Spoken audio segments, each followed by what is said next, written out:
성도 여러분 안녕하세요. 우리 토요 새벽 기도 동영상으로 올려드려야 되는데 오늘 아침에 비가 내리고 번개가 쳐서 정전이 됐습니다. 그래서 우리 토요 새벽 기도 설교 동영상을 촬영을 하지 못했습니다. 대신 음성으로 오늘의 말씀으로 만나게 되었는데요. 우리 성도들께서 기억하시고 찾아주셔서 감사드리고요. 오늘 함께 나눌 말씀은 창세기 39장 19절부터 23절까지의 말씀입니다. 창세기 39장 19절부터 23절까지의 말씀 제가 찾아서 봉독해 올립니다. 그의 주인이 자기 아내와 자기에게 이르기를 당신의 종이 내게 이같이 행하였다 하는 말을 듣고 심히 노한지라. 이에 요셉의 주인이 그를 잡아 옥에 가두니 그 옥은 왕의 죄수를 가두는 곳이었더라. 요셉이 옥에 갇혔으나 여호와께서 요셉과 함께 하시고 그에게 인자를 더하사 간수장에게 은혜를 받게 하시매 간수장이 옥중 죄수를 다 요셉의 손에 맡김으로 그 재반 사물을 요셉이 처리하고 간수장은 그의 손에 맡긴 것을 무엇이든지 살펴보지 아니하였으니 이는 여호와께서 요셉과 함께 하심이라. 여호와께서 그를 범사에 형통하게 하셨더라. 아멘.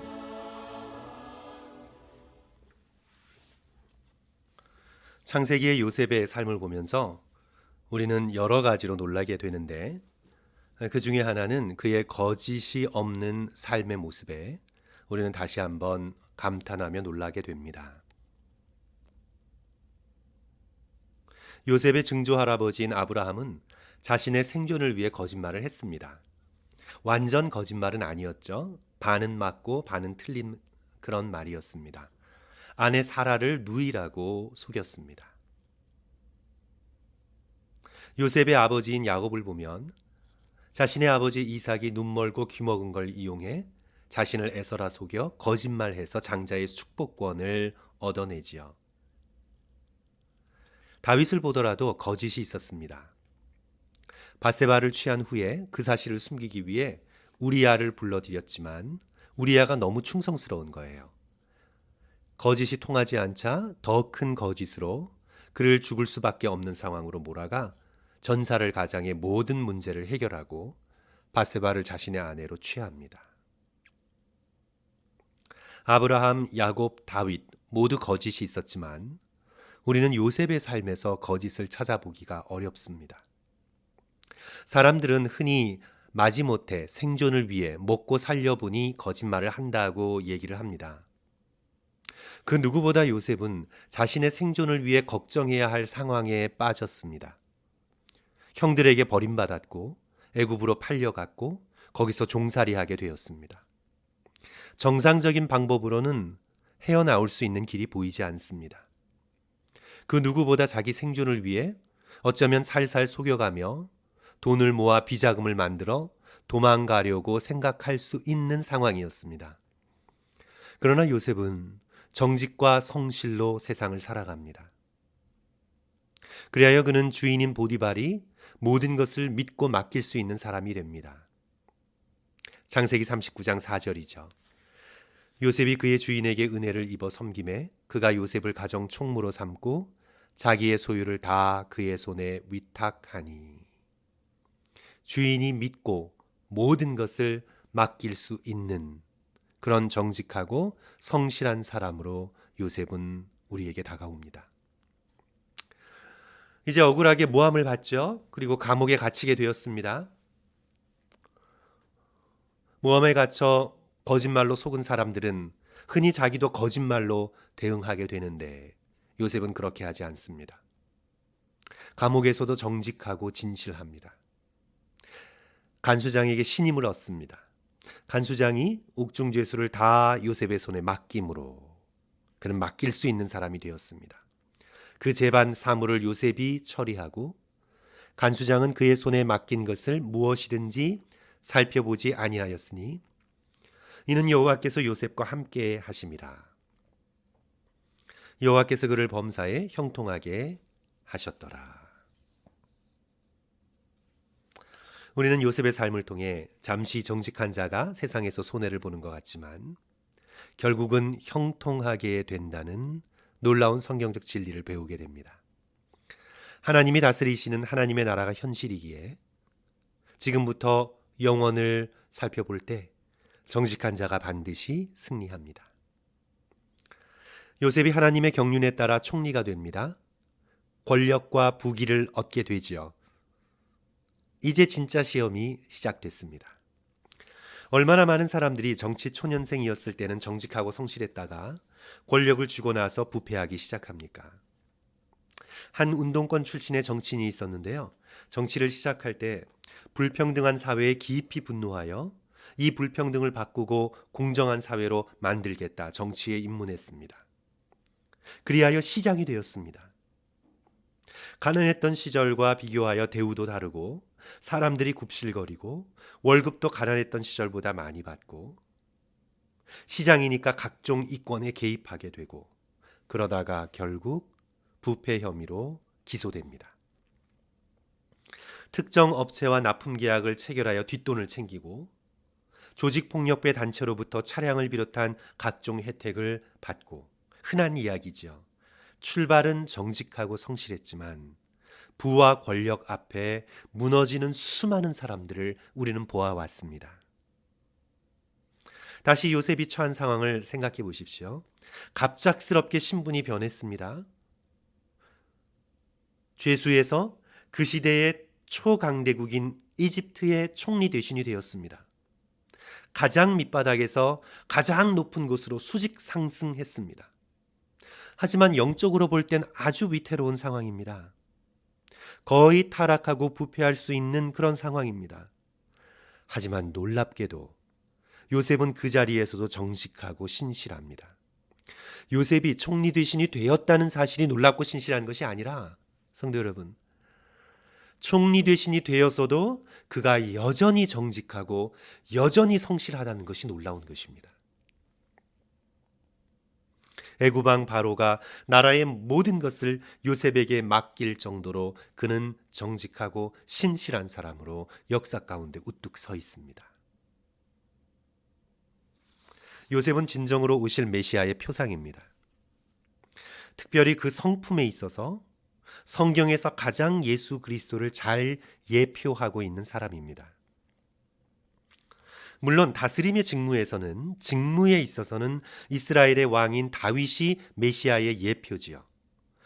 대제사장의 직무로는 아론이 예수 그리스도의 대제사장적 직분을 예표하고 있습니다. 하지만 그 인격, 그 사람의 됨됨이, 그 성품 캐릭터에 있어서는 요셉이야말로 바로 예수 그리스도를 대표하고 있는 오실 메시아를 보여주고 있는 성경의 인물입니다. 오실 메시아를 가리키며 이사야 53장 9절은 이렇게 말씀합니다. 그는 강포를 행하지 아니하였고 그의 입에는 거짓이 없었으나. 메시아의 입에는 거짓이 없습니다. 성경에서 그 입에 거짓이 없는 사람, 창세기의 요셉을 우리는 만나게 됩니다. 어떻게 요셉이 예수 그리스도를 닮은 이렇게 완벽하게 거짓 없는 삶을 살아낼 수 있었을까? 언제 어디서나 항상 하나님을 바라보았기 때문입니다. 그의 인생의 최고의 목표는 하나님의 사람이 되는 것이었습니다. 하나님의 백성이 되는 것이었습니다. 요셉의 목표는 출세하는 것, 권력자가 되는 것, 부자가 되는 것, 한 번뿐인 인생을 잘 살아보는 것에 있지 않았습니다. 그런 것에 인생의 목표가 있는 사람들은요, 사실은 그리스도인이라고 보기 어렵습니다. 그냥 그리스도인이 워낙 귀하니까, 교회에서도 사람이 필요하니까 그냥 당신도 다 그리스도인이라 이렇게 불러주지만 사실은 종교인이지 예수 그리스도의 참된 제자, 그리스도를 따르는 참 그리스도인이라고 불려지기 어렵습니다. 그리스도인이란 인생의 최고의 목표가 하나님을 기쁘게 하는 데 있고 그리스도를 닮아가는 데 있는 사람들입니다. 이것이 우리 인생의 최고의 목표지. 결코 이 세상의 성공, 출세, 부함이 목표가 아닙니다. 그런 사람들은 사실 하나님을 이용하여 초자연적인 힘을 이용하여 자기 만족을 채우고자 하는 종교인일 뿐이지 예수 그리스도를 닮아가는 참 그리스도인이지 않습니다. 요셉은 변함없으신 하나님을 바라보고 하나님의 임재 아래에 살아왔기에 그의 인생에 거짓이 없습니다.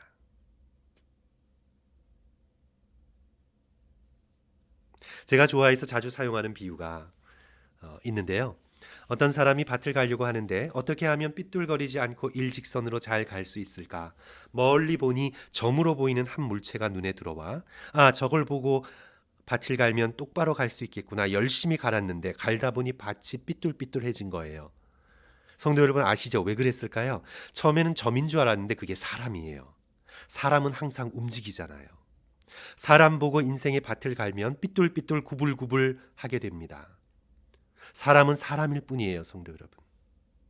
만약 요셉이 보디발을 보고 밭을 갈았다면 그가 모함을 받아 감옥에 갇혔을 때 요셉의 삶은 무너져 내렸을 것입니다. 그가 보디발의 아내를 보고 밭을 갈았다면 그는 기껏해야 보디발 아내의 내연남으로 살다 아마 처형되었을 것입니다. 그가 감옥에서 만난 술 맡은 관원장에게 모든 소망을 걸었다면 그가 요셉을 잊어버렸을 때 요셉은 절망했을 것입니다. 그가 만약 애굽 왕 바로를 바라보고 자신의 인생의 밭을 갈았다면 왕이 바뀌고 권력 지형이 변할 때 그는 무너졌을 것입니다. 하지만 요셉은 언제나 하나님을 바라보았습니다. 죽음의 자리에서도 하나님을 바라봅니다. 죽음의 순간에도 그리스도를 가장 닮은 모습으로 우리들에게 다가옵니다. 창세기 50장 25절 요셉이 이스라엘 자손에게 맹세시켜 이르기를 하나님이 반드시 당신들을 돌보시리니 당신들은 여기서 내 해골을 메고 올라가겠다 하라 하였더라.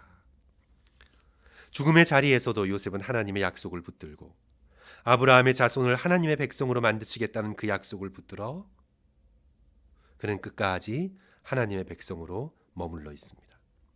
요셉은 결코 애굽에서 성공한 정치인 권력자로 죽기를 원하지 않았습니다. 여기서 내 해골을 메고 올라가라. 요셉은 사나 죽으나 하나님의 사람이기를 원했습니다. 그는 종으로 살아도 하나님의 사람으로 살기를 원했고 죄수로 살아도 하나님의 사람으로 살기를 원했고 총리 대신이 되어도 하나님의 사람으로 살기를 원했고 죽은 다음에도 영원히 하나님의 사람으로 그래서 해골을 메고라도 하나님의 땅 약속의 땅으로 올라가기를 원했습니다. 그는 변함없으신 하나님 한 분만을 바라보고 인생뿐만 아니라 영원의 밭을 갈았습니다. 그래서 그는 한 점 삐뚤음 없이 정직하고 신실한 삶을 살아내었습니다. 우리의 인생의 밭을 돌아볼 때 구불거리는 것이 참 많습니다. 삐뚤거리는 것도 많습니다. 저의 어렸을 적 삶을 보면 정말 구불거리는 것도 많고요. 지금보다 더 미성숙했을 때의 삶을 보면 부끄럽습니다. 20년 이상의 목회자로서의 삶을 뒤돌아보아도 정직하지 못했던 순간들이 많이 보입니다. 하지만 복음은 우리에게 이렇게 선포합니다. 너희는 이전 일을 기억지 말며 옛날 일을 생각지 말라. 고린도후서 5장 17절 그런즉 누구든지 그리스도 안에 있으면 새로운 피조물이라. 이전 것은 지나갔으니 보라 새 것이 되었도다. 넘어지고 연약했던 이전 것들을 다 주님께 맡기고 다시 힘주시는 주님을 의지하여 변함없으신 하나님 한 분을 바라보고 인생을 정직하고 진실되게 살아갈 수 있는 그런 능력을 달라고 간구하는 저와 성도들 되었으면 좋겠습니다. 넘어져도 포기하지 말고 일어나서 거짓을 떨치고 다시 그리스도 예수를 닮는 길을 계속해서 걸어가도록 주여 힘을 주시옵소서 기도하는 저와 성도들 되시기를 주님의 이름으로 간절히 축원합니다. 기도하겠습니다. 사랑의 주님, 예수님을 바라봅니다. 그리고 이 복된 삶을 살아갔던 요셉도 바라봅니다. 우리의 삐뚤삐뚤 구불거리는 인생을 주여 용서하여 주시고 예수 보혈의 공로로 똑바르게 주께서 보시기에 좋으시게 다시 만들어 주시고 오늘 우리에게 다시 정직할 수 있는 힘과 용기를 주셔서 나머지의 삶을 하나님의 사람으로 살아갈 수 있도록 주여 도와 주시옵소서. 감사드리며 예수님 이름으로 기도합니다. 아멘. 성도 여러분 감사합니다. 우리 토요일 오늘의 말씀으로 함께 들어주신 성도 여러분들께 감사의 말씀 전하면서 오늘 하루도 복된 하루 되시기를 주님의 이름으로 축원합니다. 감사합니다.